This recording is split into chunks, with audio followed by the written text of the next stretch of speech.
Today's reading is from John chapter 11, beginning at verse 1. It's quite a long passage, so bear with me, but it's a really interesting story. Now a man named Lazarus was sick. He was from Bethany, the village of Mary and her sister Martha. This Mary, whose brother Lazarus now lay sick, was the same one who poured perfume on the Lord and wiped his feet with her hair. So the sisters sent word to Jesus, "Lord, the one you love is sick." When he heard this, Jesus said, "This sickness will not end in death. No, it is for God's glory, so that God's Son may be glorified through it." Now Jesus loved Martha and her sister and Lazarus.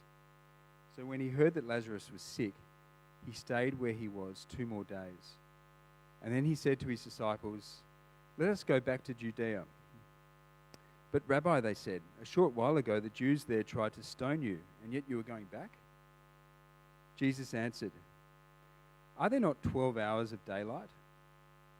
Anyone who walks in the daytime will not stumble, for they see by this world's light.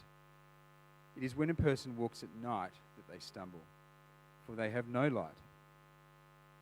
After he had said this, he went on to tell them, "Our friend Lazarus has fallen asleep, but I am going there to wake him up." His disciples replied, "Lord, if he sleeps, he will get better." Jesus had been speaking of his death, but his disciples thought he meant natural sleep.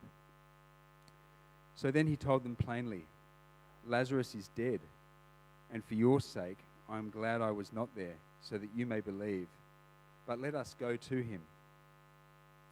Then Thomas, also known as Didymus, said to the rest of the disciples, "Let us also go, that we may die with him." On his arrival, Jesus found that Lazarus had already been in the tomb for 4 days. Now, Bethany was less than 2 miles from Jerusalem, and many Jews had come to Martha and Mary to comfort them in the loss of their brother. When Martha heard that Jesus was coming, she went out to meet him, but Mary stayed at home. "Lord," Martha said to Jesus, if you had been here, my brother would not have died. But I know that even now God will give you whatever you ask." Jesus said to her, "Your brother will rise again." Martha answered, "I know he will rise again in the resurrection at the last day." Jesus said to her, "I am the resurrection and the life. The one who believes in me will live, even though they die. And whoever lives by believing in me will never die. Do you believe this?" "Yes, Lord," she replied. "I believe that you are the Messiah, the Son of God, who is to come into the world." After she had said this, she went back and called her sister Mary aside. "The teacher is here," she said, "and is asking for you." When Mary heard this, she got up quickly and went to him. Now, Jesus had not yet entered the village, but was still at the place where Martha had met him. When the Jews who had been with Mary in the house comforting her noticed how quickly she got up and went out, they followed her, supposing she was going to the tomb to mourn there. When Mary reached the place where Jesus was and saw him, she fell at his feet and said, "Lord, if you had been here, my brother would not have died."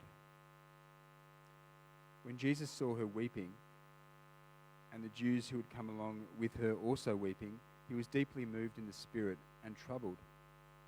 "Where have you laid him?" he asked. "Come and see, Lord," they replied. Jesus wept.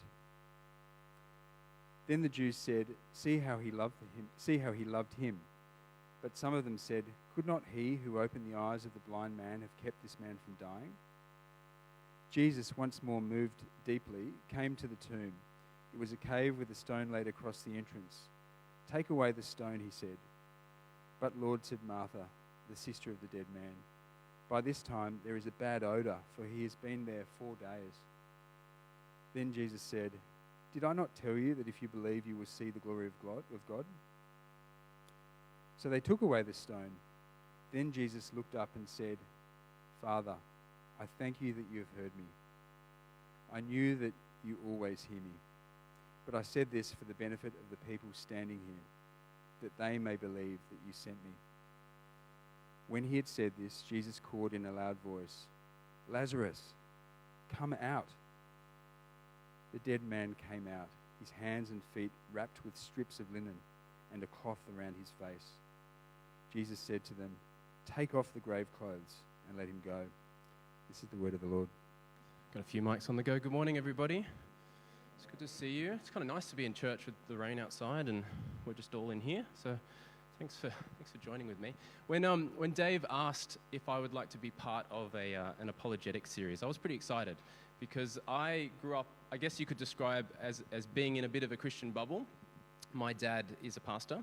I went to Christian schools, both primary and high school. So it wasn't really until university that I started to come into contact with people that really sincerely held worldviews that were different to my own, and started to have conversations with them.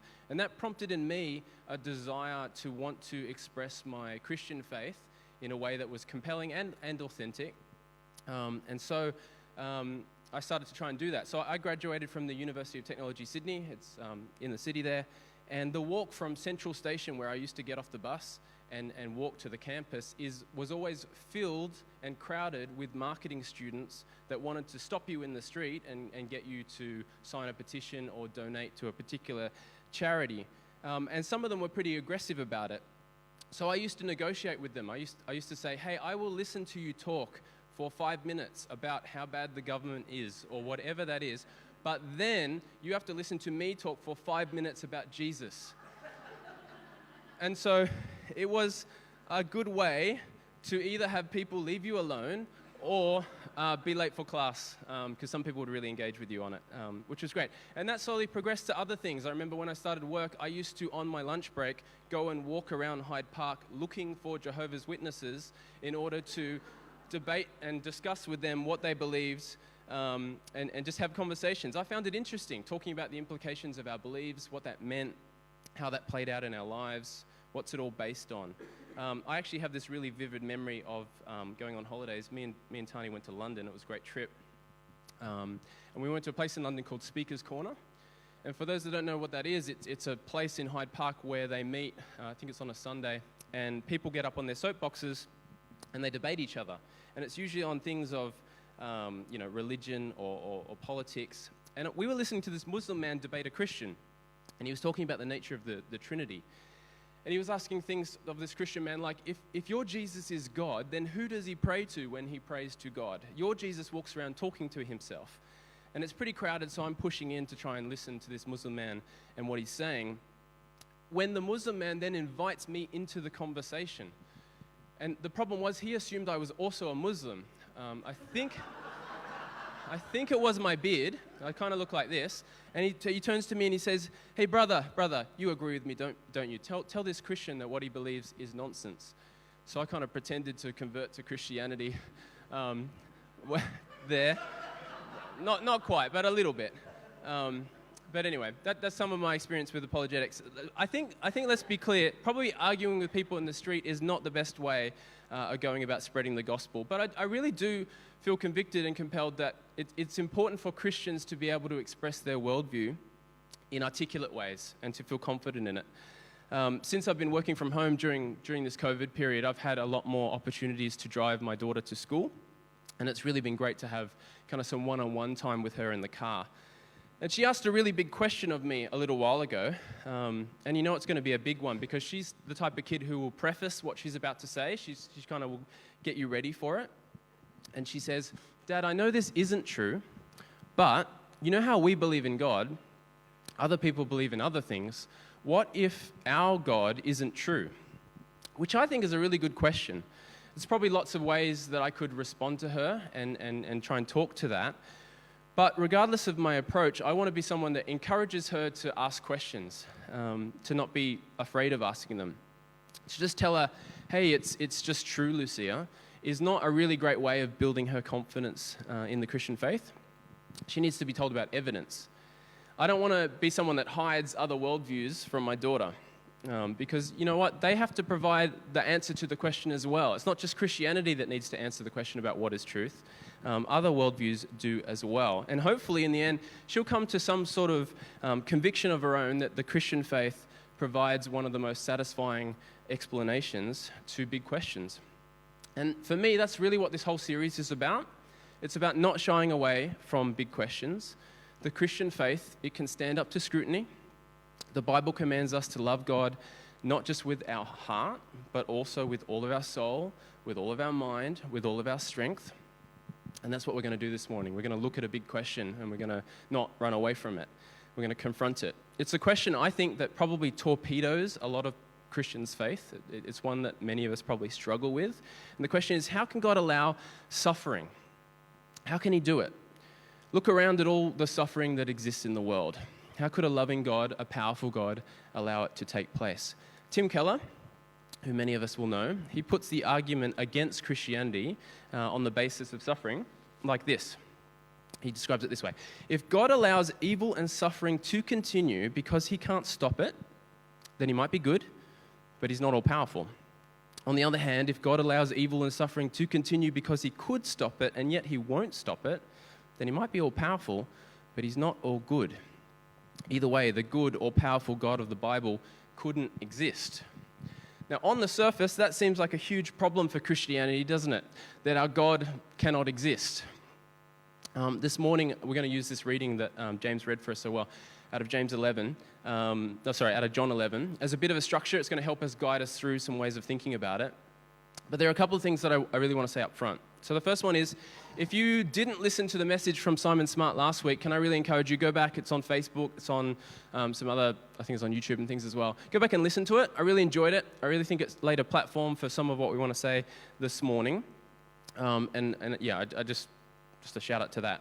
The second one is Dave's preached a couple of times also on this topic of suffering. So if you leave this morning feeling a little bit unsatisfied or you want to think about it a little bit more, go back and find some of Dave's messages on it. And the third one is the things I want to talk about this morning. They're really inspired by other writers, other Christian writers and thinkers. I think when it comes to apologetics and being able to articulate your faith, you really want to stand on other people's shoulders. So a book recommendation for you this morning. Let me turn this on. Let's see if we're ready to go here. Yeah, that's it there. You can't quite see it. But it's called Confronting Christianity, 12 Hard Questions for the World's Largest Religion. It's written by a lady named Rebecca McLaughlin. She's originally from the UK. She moved over to the States, and she's great. Really smart, really articulate. I'm just a big fan of hers. So if you are interested in apologetics, if this is something that kind of interests you, I would recommend checking that out. And the thread that we're following through some of these other worldviews and John chapter 11 is from that book. So I encourage you to check that one out. All right, so let's go. We're going to just start with verse 1 here, which says, Now a man named Lazarus was sick. He was from Bethany, the village of Mary and her sister Martha. This Mary, whose brother Lazarus now lay sick, was the same one who poured perfume on the Lord and wiped his feet with her hair. So the sisters sent word to Jesus, Lord, the one you love is sick. The topic of suffering, it's really broad, isn't it? There's a huge spectrum of things that we could agree on, classify as some type of suffering. When Tani and I were first dating, she invited me round to her house for dinner with her parents, and I arrived kind of nervously, wanting to make a good impression, kind of meet the parents kind of thing. And Tani had cooked this green curry for dinner. So let me explain. I am totally fine with spicy food. My Asian friends are always surprised at the things that I will eat. But I've got to tell you, this is the hottest thing I've ever eaten in my life. This thing was blowing my head off. I was suffering that night. You want to make a good impression, you've got to keep eating the dinner, but just keep putting it in your mouth. Like, I don't know what to tell you. I mean, I suffered about 24 hours later pretty bad as well. It was bad. And that's a pretty mild description of suffering that maybe we can all relate to. But when you consider the human experience, it ramps up pretty quickly from there, doesn't it? What about suffering caused by war, when you consider the Ukraine and places around our world at the moment? What about suffering caused by natural disasters like tsunamis? What about the parents of 2,000 children, which seems like a lot, that die every day because they don't have access to drinking water or proper sanitation? 2,000 kids a day. How about suffering caused by cancer? How about suffering caused by the grief you experience when a loved one dies? Suffering, violence, and death. And as Dave mentioned a few weeks ago, Richard Dawkins, the author of The God Delusion, he looks out on all of this and declares that our world and our universe has precisely the properties we should expect if there is, at bottom, no design, no purpose, no evil, no good, nothing but pitiless indifference. And perhaps he's right. Perhaps, like Lucia asked me, something else is true and we've got it wrong. And rather than run away from that question and not think about it, I'd like to consider probably 3 broad frameworks in this series. We're calling them narratives or stories that we can use to try and make sense of human suffering, a story that we can tell ourselves to try and understand suffering. We're going to consider suffering without God, which is atheism, suffering from a Buddhist perspective, and suffering from the Christian worldview. So we're going to spend a really brief amount of time on the first 2, and obviously I'm a little bit biased, but I think there is more value for us to spend time understanding the third. But let's contrast to the first 2 anyway. So suffering without God. I think initially this worldview, it really offers a lot of relief for people. Many people kind of find it liberating. Stop trying to find meaning in things because there isn't any. Suffering happens. Just make your own meaning out of it. Find your own purpose in it. I'm mature. I am scientific. I don't need to believe in made-up stories in order to feel better about my pain. But I think there's something that we really have to consider when we think about science and a scientific or a materialistic worldview. Because I think a scientific or a materialistic worldview, it can only provide explanation for things that are also scientific. How do you express meaning? How do you express purpose in scientific language? I don't think you can do it. John Lennox, he is a famous mathematician. He's also an apologist, and he's quite well known for debating people like Richard Dawkins and other atheists. And he has this great analogy that I wanted to read to you. It goes like this. This is his analogy.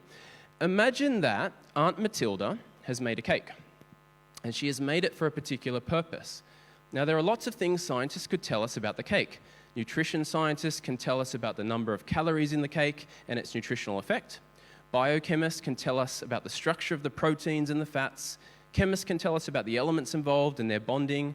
Physicists can analyze the cake in terms of fundamental particles. Mathematicians can give us a beautiful set of equations to describe the behavior of those particles.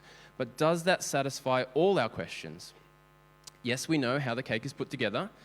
We know all about its parts and the way they relate to each other. No higher power told us any of that. Science did. But can our scientists tell us why the cake was made? Only the maker, in this case, Aunt Matilda, knows. And until she reveals that information to us, no amount of scientific genius will be able to discover it. Which I just think is an interesting way of thinking about it. Atheism, it solves the problem of suffering by taking the meaning out of it. It removes that part of it. You can't provide a scientific explanation or an answer as to why people suffer. You might be able to say what they suffer or how they suffer, but it's really difficult in a scientific way to explain why they suffer. And however, when you think about it, humans cling to why.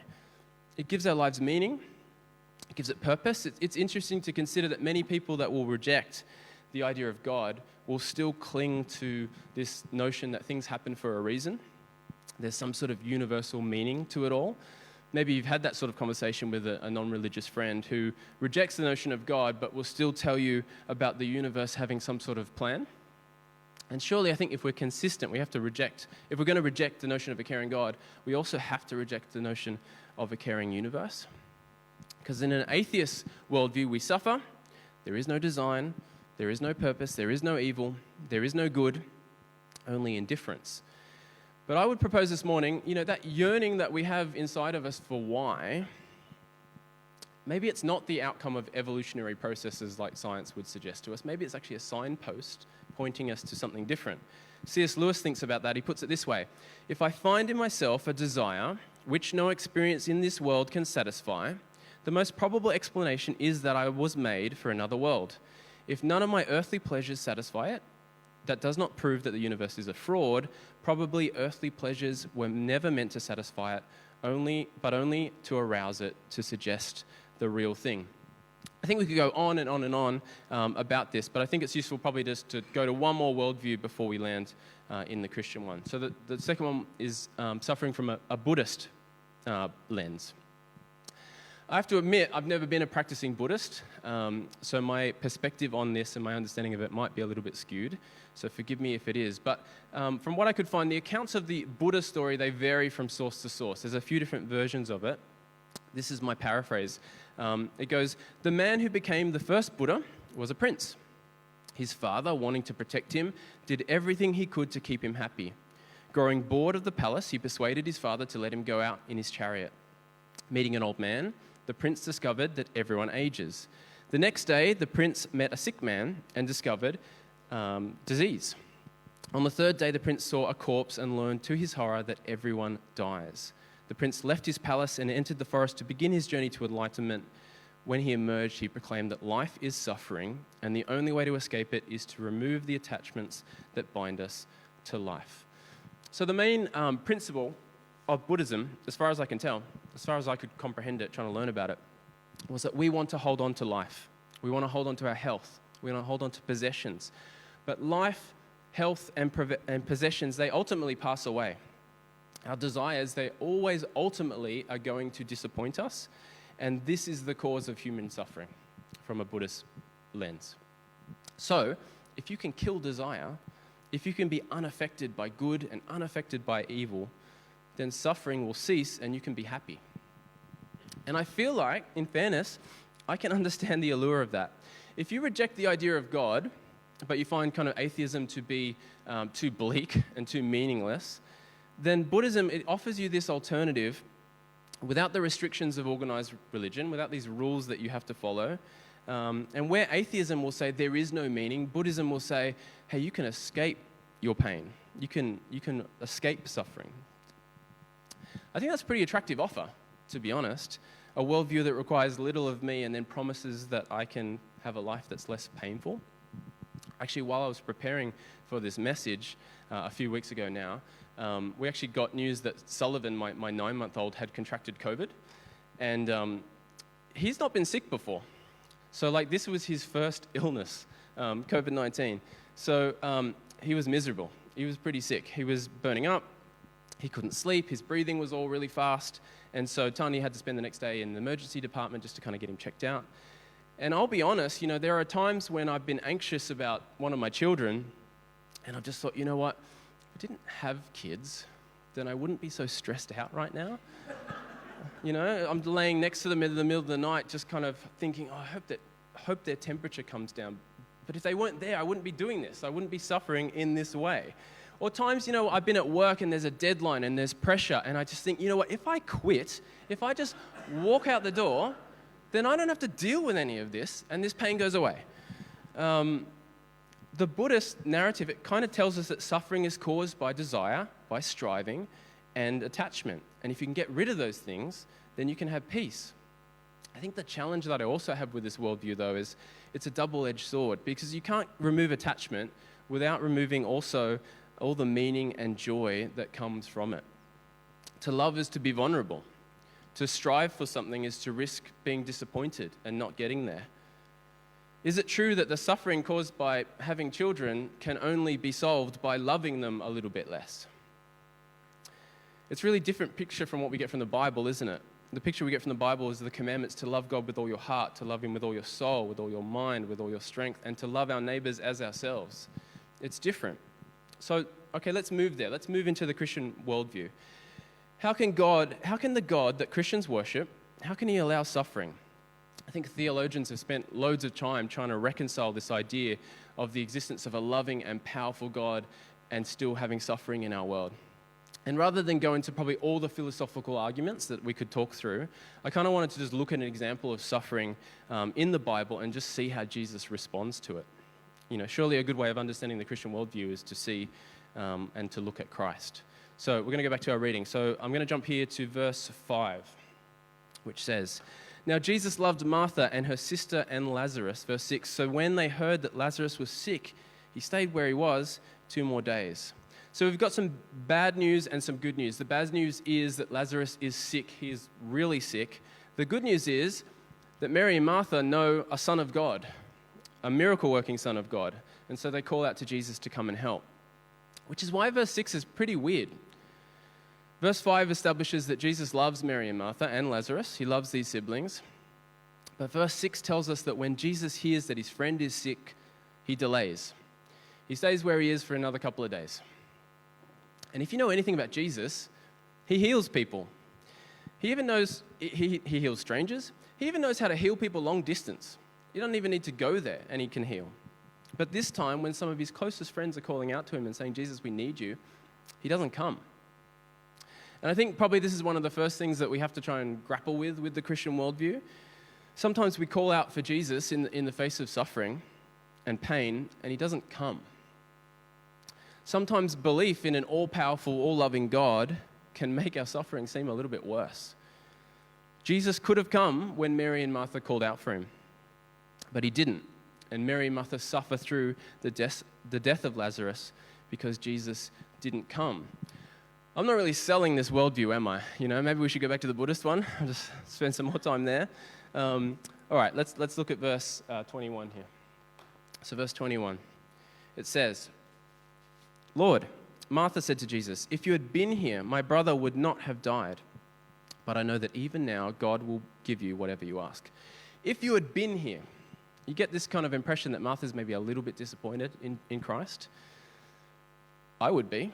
Hey, Jesus, I've seen you heal people. I've seen you heal person after person after person. Sometimes people sneak up behind you and touch you and you heal them. But when my brother needed you, where were you? Why didn't you come? How does Jesus respond? We see that in verse 23. Jesus said to her, your brother will rise again. 24, Martha answered, I know he will rise again in the resurrection at the last day. We read this scripture, we know it's a famous one. We know Christ is about to raise Lazarus. But Martha and Mary, they didn't know that. So when Jesus in verse 23 says, hey, your brother will rise again, Martha, I don't think is relieved. I don't think she knows Jesus is about to resurrect him. I think she's thinking Jesus is referring to some sort of way out there in the distance, end time resurrection from the dead that she would have believed being a Jew. And if you put yourself in her shoes, her brother has just died. She's grieving the loss of her brother. Yes, he will rise again at some future time out in the future. But what about now? Why wouldn't you help me now in my pain? Jesus, if you just come when we called earlier. If you just come, I wouldn't be in so much pain. I wouldn't be suffering. And the thing is, the Christian worldview, it doesn't promise a life lived without pain and without suffering. It also, though, doesn't offer any particular explanation for any particular experience of suffering. But it does, I think, offer us something. And I think it offers us hope. Not just a way out there in the future type of hope that Martha was thinking about, but a today kind of hope that we can hold on to. Rebecca, in the book that I recommend, in Confronting Christianity, she writes this. In this moment, Martha stands where many Christians stand when faced with suffering. We have ultimate promises. One day Jesus will return and put the world to rights. But we are much more like children than philosophers. Our pain is real and urgent. It refuses to be soothed by faraway hope. Neat theological answers will not do, but neither are they all that Christianity offers. What does verse 25 say? Here we go. It says, Jesus said to her, I am the resurrection and the life. The one who believes in me will live even though they die, and whoever lives by believing in me will never die. Do you believe this? Yes, Lord, she replied. I believe that you are the Messiah, the Son of God, who has come into the world. So here's something that sounds really weird to say out loud, especially standing up the front. Jesus is responsible for Mary and Martha's suffering, ? Or maybe to soften it a little bit, Jesus allowed Mary and Martha to suffer unnecessarily? Why, if Jesus planned to heal Lazarus, did he not just do so in the first place? Why did he let Lazarus die and then leave Mary and Martha mourning for days? Why not tell the sisters what he was about to do? I guess we're not completely foreign to this idea of allowing a small amount of pain in order to prevent some sort of greater suffering in the future. The first time you take your 4-month-old for their vaccination to the doctors, it's quite an experience. They're so fat and happy, where are you taking me? This is going to be amazing, until the nurse does that, sharp sting in their leg and the look of betrayal in their eyes. Like, what have you done? And these days it's not just one leg, it's one leg, 2 legs, one arm, like a pin cushion at the end of it. But we're not completely foreign to that idea. I think the question we have to ask of suffering is, what could possibly be worth it? Why endure it? And the Christian, we have an answer to that question. The answer is Christ himself. He is possibly worth it. Verse 25, it says, in verse 25, Jesus makes this claim. He says that he is the resurrected life. Not that he offers good teaching for a life with less pain and less suffering, but that he is literally, he himself is life. And I think this is a key distinction of the Christian worldview. Where the atheist says there is no meaning for suffering, Christ says that he is the only meaning for it. And where the Buddhist says less attachment is the answer to your suffering, Christ says attachment to him is the only answer. The atheist, he looks at Martha and says, there's no meaning to your pain. The Buddhist looks at Martha and says, hey, if you just weren't so attached to your brother, you wouldn't be feeling this pain. But Christ looks at Martha and says that her biggest need is not to have her brother restored to her, it is instead to have Christ himself, to have resurrected life. Jesus delayed coming. Mary and Martha, they suffer through the death of their brother. And remember the classic objection to Christianity, to the Christian God? Either your God is not loving or he is not powerful to do anything about it. And maybe some of Mary and Martha's friends felt that way. In fact, when you read verse 37, it kind of alludes to something like that. But hang on, right? This story, it's not finished yet. There's still two important things that happen. Let's look at the first one. It's verse 33. Make sure it goes up. There we go. Verse 33 says, when Jesus saw her weeping and the Jews who had come along with her also weeping, he was deeply moved in spirit and troubled. Where have you laid him? He asked. Come and see, Lord, they replied. Verse 35, Jesus wept. So verse 35, it's the shortest verse in the Bible and also a favorite of mine because as a kid, my dad used to pay me money to memorize scripture, and this was like easy money, this is like the first one that you bust out. So it's the shortest verse, but it also gives us a really significant view into what the Christian God looks like. It gives us insight into him. When Jesus sees Mary weeping, he weeps. And it's not just some sort of sympathy or feeling sorry for Mary. He feels her pain. And what is mind-blowing for me is that Jesus delayed coming. He could have avoided all of this. None of this had to have happened, but Jesus chooses to feel their pain.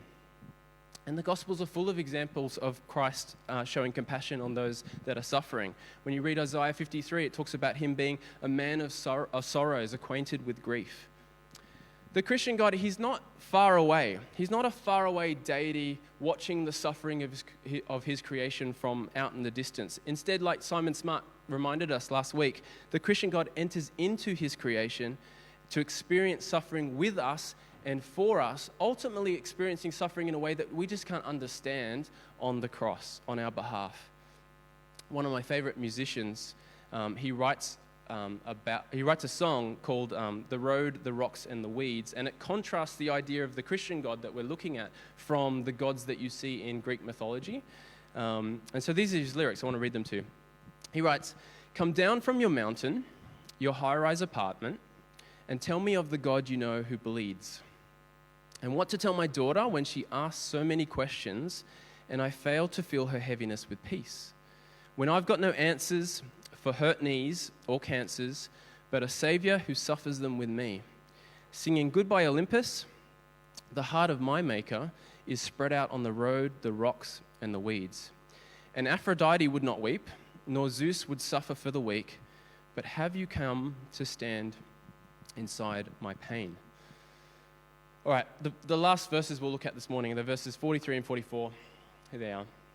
It says, "When he had said this, Jesus called in a loud voice, 'Lazarus, come out.'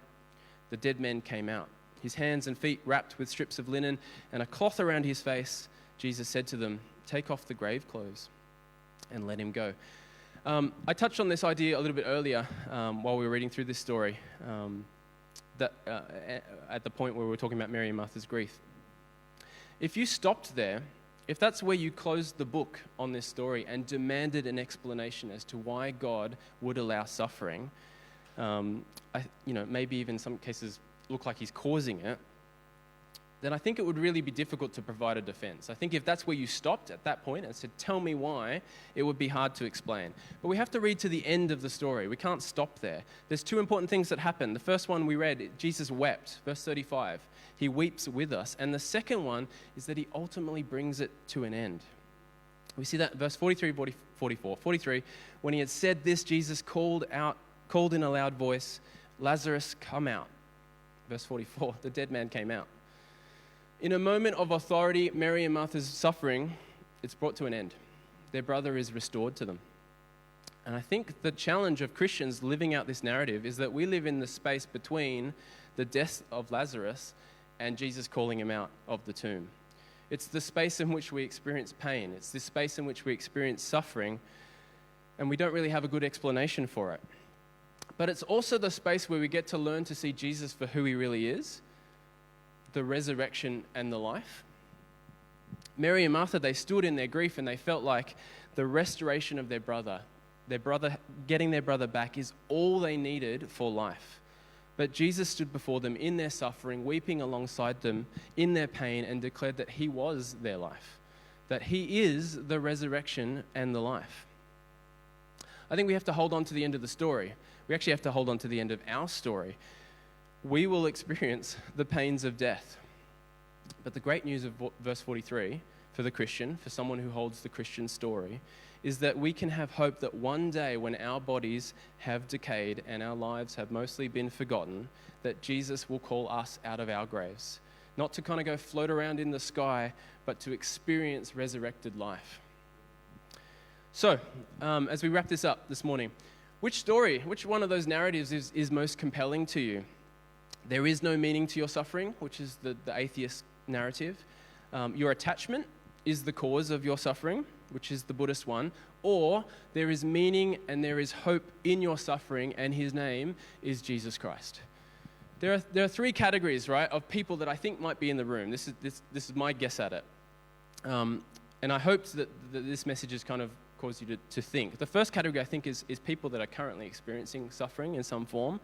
And I'm really sorry that I can't provide a great explanation as to why you're going through what you're going through. But I hope at least that I've encouraged you that you can find meaning and you can find hope in the midst of it. And it's found by looking at Jesus. And the second category is maybe people that are here today that hold an alternative, or at least are really interested in an alternative to the Christian worldview. I really hope this message kind of helped you to think through what is the story that you tell yourself around suffering, and perhaps maybe to consider the Christian one as well. And the third one is for the Christians in the room, which I assume is most of us.